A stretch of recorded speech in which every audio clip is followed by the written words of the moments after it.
చేసుకుని ఒక్కసారి చెప్పవాలంటే నేను అసలు ఏ పాపం చేయలేదని చెప్పి రామ్మోహన్ గారి మీద చాలా పంచాభిప్రాయం ఉండి నాకు ఇప్పటికి ఉంది. కానీ వాళ్ళు పెద్దలు ఎట్లా మాట్లాడుతున్నారంటే పవిత్రురాలు ఆమె, ఆమె ఏమి తెలియదు పాపం, నోటి నిలబెట్టే కొరకనే కొరకదు అన్నట్టు మాట్లాడిండు. ఆమె ఏం పాపం చేయలేదు అన్నట్టు రామ్మోహన్ గారికి కూడా తెలుసు. ఆయన గుండెలను చేసుకొని చెప్పమనండి, ఆమె తప్పు చేసింది. ఆమె 10 మీరు మాట్లాడినాక మీరు మాట్లాడండి. ఆమె తప్పు డెఫినెట్ గా చేసింది, అది నాకు తెలుసు. ప్రపంచంలో భారతదేశంలో చాలా మందికి తెలుసు. 10 సంవత్సరాల పరిపాలనలో ఆమె ఏ రోజు ఎవరిని ఇబ్బంది పెట్టలేదండి. అరే ఒక జ్యువెలరీ షాప్కి వెళ్తే ఏ నక్లెస్ చూస్తే 10 లక్షలు 20 లక్షలు నక్లెస్ కొట్టచ్చుడు. ఆమె 25 లక్షల వాచ్ పెట్టుకొని ఆమె ఇంటర్వ్యూలలో అంటది మేము పెట్టుకోవద్దండి. ఇది తెలంగాణ ప్రజలను వంచింది, ఆమె మోసం చేసింది. కాకపోతే ఏంటంటే ఈ పట్టాల విషయం తర్వాత మాట్లాడదాం మనం. తర్వాత కేజ్రీవాల్ గారు కూడా, కేజ్రీవాల్ అంట అబ్బు గారికి మంచి ఫ్రెండ్ అంట, ఓకే ఫ్రెండ్ కావచ్చు, ఆయన కూడా క్లీన్ చిట్ వీరే ఇచ్చేస్తున్నారు. కానీ ఇక్కడ మళ్ళొకసారి చెప్తున్నాను, నేను మొన్నటి వరకు బీజేపీ ప్రభుత్వం మంచిదని అనుకున్నా కానీ ఈ రోజు బీజేపీ ప్రభుత్వం కూడా కుమ్మక్కైంది అన్నది ఇక్కడ నాకు క్లియర్ గా అర్థమైంది. సో ప్రజలను వంచింది బీజేపీ పార్టీ. ఇప్పుడు వీళ్ళకు రాజకీయ అవసరాలు ఉన్నాయి కాబట్టి ఇప్పుడు కవితను వాళ్ళు క్లీన్ చిట్ ఇస్తేనే రేపు కవిత వీళ్ళకు సహకరిస్తుంది. ఇది క్లియర్ కట్ అయిపోయింది. ఇది సామాన్య ప్రజలకు కూడా అర్థమైపోయింది. కానీ ఈ ఎఫెక్ట్ డెఫినెట్ గా బీజేపీ పార్టీ మీద ఉంటుంది. ఇప్పుడు ఇదే ఒక్కొక్కరు ఆమె మీద ఎంత దుమ్మెత్తి పోసిండ్రు, వాళ్ళందరూ ఇప్పుడు తలకాయ ఎక్కడ పెట్టుకుంటారు. కానీ మళ్ళీ నేను ఒకప్పుడు అదే అన్నా, ఈమె వీళ్ళ అన్నను వీళ్ళ నాయనను విమర్శిస్తుంటే కూడా నేను ఒక వీడియోలో చెప్పిన, ఇదే ఇంటర్వ్యూలో కూడా చెప్పిన, ఆమె నిజంగా కనుక మారినట్టయితే, ఆమె సచ్చిలురాలైతే కట్టుబట్టలతో ఇంట్లోకెళ్ళి బయటకు వచ్చేమనండి. భర్తను భార్యను పిల్లలందరూ వదిలిపెట్టేసేసి కట్టుబట్టలతో వచ్చి తెలంగాణ ప్రజలారా మా నాయన తప్పు చేసిండు, మా అన్న తప్పు చేసిండు, కాంగ్రెస్ తప్పు చేసింది, బీజేపీ తప్పు చేసింది, నేను సచ్చిలురాలని, నేను నా జీవితం మీకు అంకితం చేసేస్తాను, నిలబడండి, పార్టీ పెట్టమనండి, ఆమె సీఎం అవుతానన్నా. నేను అట్లెందుకో రాలేదు అంటే ఆమె దగ్గరికి ఈ వీడియో లోకపోయినా కూడా ఆమెకు తెలుసు ఆమె తప్పు 100% తప్పు చేసింది.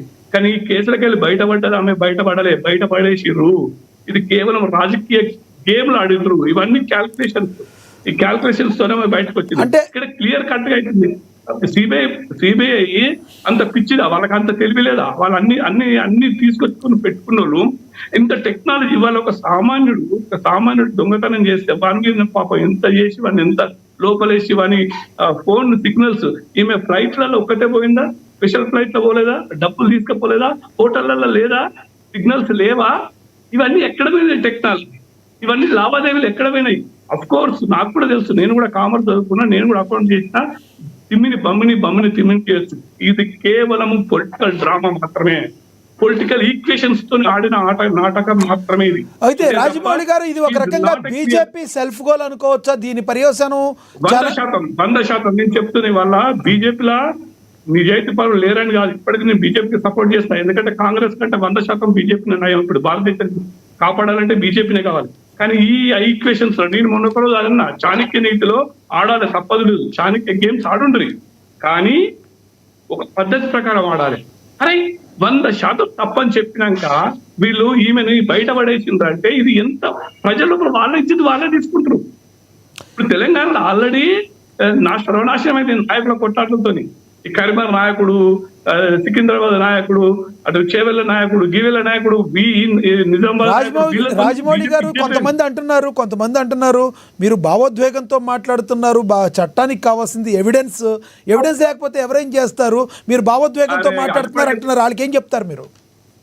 అది కూడా చెప్తున్నా నేను. ఇక్కడ భావోద్వేగాన్ని సామాన్యుడికే భావోద్వేగాలు వస్తాయి, నిజాయితీ పనులకే భావోద్వేగాలు వస్తాయి. ఇక్కడ వంచబడేది ప్రజలే. ప్రజలు మోసపోతున్నారు. ఆ ప్రజలలో నేనొకరిని. ఇక్కడ న్యాయం కూడా అమ్ముడు పోయింది, చట్టం కూడా అమ్ముడు పోయింది, పొలిటికల్ గా అమ్ముడు పోయినరు, మొత్తం వ్యవస్థ మొత్తం అమ్ముడు పోయింది. ఇది మొత్తం మ్యానిపులేషన్ అయింది ఇక్కడ. ఇది 100% అయింది ఇక్కడ. ఎందుకంటే ఎంత పెద్ద ఎవిడెన్సెస్ ఉన్నా కూడా వాటిని ఎట్లా తవ్వేరు పాపం వాళ్ళు, ఎట్లా ఒక్కొక్కటి తీసుకొచ్చిండ్రు ఎవిడెన్సెస్, వాటిని నీరు కార్చిండ్రు. ఇది న్యాయ వ్యవస్థ కూడా. ఎందుకంటే న్యాయ వ్యవస్థలో ఎంత లోపాలు ఉన్నాయో మనం చెప్తే ఆయన అడ్వకేట్ గారు వారికి తెలియదు ఏముంది. కానీ ఒకటి మాత్రం నిజం, సచ్చిలురు అని సర్టిఫికేట్ కూడా మాత్రం అది చాలా తప్పండి. మీరు పెద్దవారు, మీకు ఉండొచ్చు, మిమ్మల్ని నేను చాలా నుంచి అబ్జర్వ్ చేస్తున్నా, మీరు మెల్లమెల్లగా మళ్ళీ కేసీఆర్ ఫ్యామిలీ వైపు వస్తున్నారు అనేది ఇక్కడ క్లియర్ అర్థమవుతుంది. ఇది ఆరోపణ కాదు, ఇక్కడ నిజం. ఇక్కడ మనం ఒకరికొకరు పర్సనల్ గా ఎంచుకోవడం లేదు. నేను ఈ డిబేట్ లో మాత్రం చెప్తున్నా, ఈ డిబేట్ లో మాత్రం మీరు ప్రోగా మాట్లాడుతున్నారు వాళ్ళ గురించి. అది మీరు మీ మీద ప్రజలకు చూసే ప్రేక్షకులకు కూడా కొంచెం అభిమానం తగ్గుతుంది. అట్లాంటి స్టేట్మెంట్స్ ఇవ్వడం మంచిది కాదు రైట్. నా ఉద్దేశం. రాజమౌళి గారు మీరు మాట్లాడాక యాక్చువల్ గా రామ్మోహన్ గారికి శివలాల్ గారికి ఇవ్వాలి, కానీ మీరు చేసిన అభియోగం వల్ల ఒక్కసారి రామ్మోహన్ గారితో బండారు రామ్మోహన్ గారితో మాట్లాడించాల్సి వస్తుంది. శివలాల్ గారు అండ్ రామ్మోహన్ గారు దయచేసి వెయిట్ చేయండి. బండారు రామ్మోహన్ గారు మాట్లాడాక మీరు మాట్లాడిద్దరు. కానీ ఎస్ రామ్మోహన్ గారు, మీరు రాజమౌళి గారు మాట్లాడిన మాటలను ఎలా చూస్తారు? తప్పదు, ఎందుకంటే ఆయన మీద కూడా నాకు మర్యాద ఉంది. నేను లీగల్ గా నేను చెప్పింది చెప్పాను. ఆమె తర్వాత వాచ్ పెట్టుకుందా, బంగారం కొనుక్కుందా, వాటి గురించి నేను మాట్లాడేది. రాజమౌళి గారు మీరు అనవసరం చెప్పాను ఆరోపణ చేస్తే ఇప్పుడు న్యాయ వ్యవస్థ కూడా మేము అందరం సాక్ష్యం ఉన్నాం. మీరు జైలుకు పోతారు ఇట్లా మాట్లాడు. ఏమనుకుంటున్నారు మీరు? కోర్టు తీర్పును ఉటంకిస్తుంది. కోర్టు తీర్పు ఇచ్చిపెట్టి రామోహన్ రావు మీద పడతారేంది, కోర్టుల మీద పడతారేంది? ఈ సిబిఐ ఏం చేసింది అక్క నా కింద ఈ మాట అంటున్నాను. సిబిఐ సరిగ్గా ఆదాయం చూపెడితే ఈ శిక్ష పడుతుండే కదా అంటున్నాను. సిబిఐ సరిగ్గా ఆధారం చూడటం, సిబిఐ సరిగ్గా పనిచేయకపోతే వాడి చేస్తావా లేకుంటే కోర్టు చేస్తావా? మీరు ఆడలేక మధ్యలో కూడా వెళ్తాం. మీరు నిశ్చయిత కూడా రాకండి. ఇప్పటి మీరు ఒక బీజేపీ పార్టీ బ్యాట్ చేసుకొని రండి. మేము రావాలి. కాంగ్రెస్ తీసినా, బీజేపీ తీసినా, బీఆర్ఎస్ తీసినా, కాంగ్రెస్ కూడా తీసినా మీకు ఆ దమ్ము లేదు కదా. ఏం మాట్లాడుతున్నారు మీరు? నా పేరు తీయడానికి అర్హత లేదంటున్నాను. ఏం న్యాయ వ్యవస్థ మీద మజాక్ అనిపిస్తున్నారు మీరేమన్నా? వాడి మన డిబేట్ లో న్యాయ వ్యవస్థ రావాల్సిన వంట తీసుకొని బీజేపీ దొరికిందని అంటే రేపు జడ్జి గురించి మీరు ఏం మాట్లాడుతున్నా? తప్పు కదా. నేను న్యాయవాదిగా నేను ఖండిస్తున్నాం. నిన్ననే సుప్రీంకోర్టు తిట్టింది దుర్మార్గంగా పుస్తకాలలో ఎన్సీఆర్టీ పుస్తకాలను పెడితే ప్రభుత్వం తప్పు కాదా వాడు కూడా పెట్టిందన్నాం. రామ్మోహన్ గారు ఇక్కడ ఒకటి మీరు గమనించాలి, రామ్మోహన్ గారు ఒక్క నిమిషం రామ్మోహన్ గారు తప్పు కదా. నేను లీగల్ గా రాజమౌళి మీరు మాట్లాడి ఏమంటే కోర్టు క్లీన్ చిట్ అని చెప్పిన నేను ఇస్తే క్లీన్ చిట్. కోర్టు ఏమని మీరు కవిత గురించి మీకు చిత్రంతో మీరు పేరు చూసుకోండి. కవితతో నాకేం సంబంధం అండి? మీరు కేజ్రీవాల్తో సహా ఇంతమంది 23 మందిని బాగా చేసింది. కోర్టు తీర్పులు గౌరవించాలి అంటున్నా కానీ నేను కవిత ఎందుకు నాకు చెప్పండి. ఏం మాట్లాడుతున్నారు? మళ్ళొకసారి తెలుసుకోండి. మీరు మాట్లాడింది మళ్ళొకసారి రామ్మోహన్ గారు, బండారు రామ్మోహన్ గారు ఒక్కటి మీరు గమనించాలి. రామ్మోహన్ గారు చట్టం గురించి కానీ కోర్టు గురించి కానీ ఇప్పుడు మాట్లాడిన విషయంలో రాజమౌళి గారు నెగిటివ్ గా ఒక్క కమెంట్ కూడా చేయలేదు. కేవలం బీజేపీ పార్టీని తిట్టారు. ఆయన తిట్టింది కదా. నేను మన బీఆర్ఎస్ గా మాట్లాడుతూ ఏం మాట్లాడు? ఆయన ఏం మాట్లాడి తప్పు కదా. నేను బీఆర్ఎస్ మీ అడ్వకేట్ తెలివి చూపిస్తున్నారు. మీ అడ్వకేట్ తెలివి చూపించండి, నో ప్రాబ్లం. చట్టాన్ని తప్పు పట్టలే. వినండి, మీరు ఆగండి. నేను చెప్పేది వినండి. నేను కోర్టును తిట్టలే. ఫర్ యువర్ కైండ్ ఇన్ఫర్మేషన్ నేను కోర్టును తప్పు పట్టలే.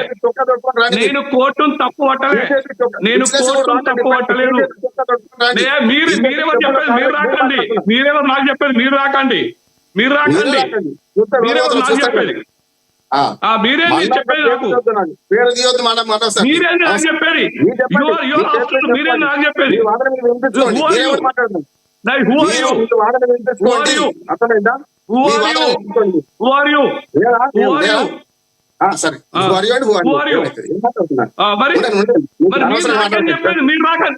రాకండి అని చెప్పేది మీరెవరు? మీరు టాపిక్ మీద మాట్లాడి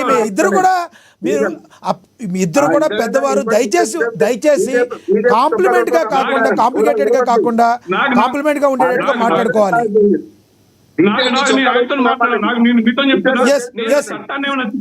తిట్టలేదు, అదే మాట చెప్పాను. కానీ మీరు వ్యక్తిగతంగా రామ్మోహన్ గారిని అనేటప్పటికీ ఆయన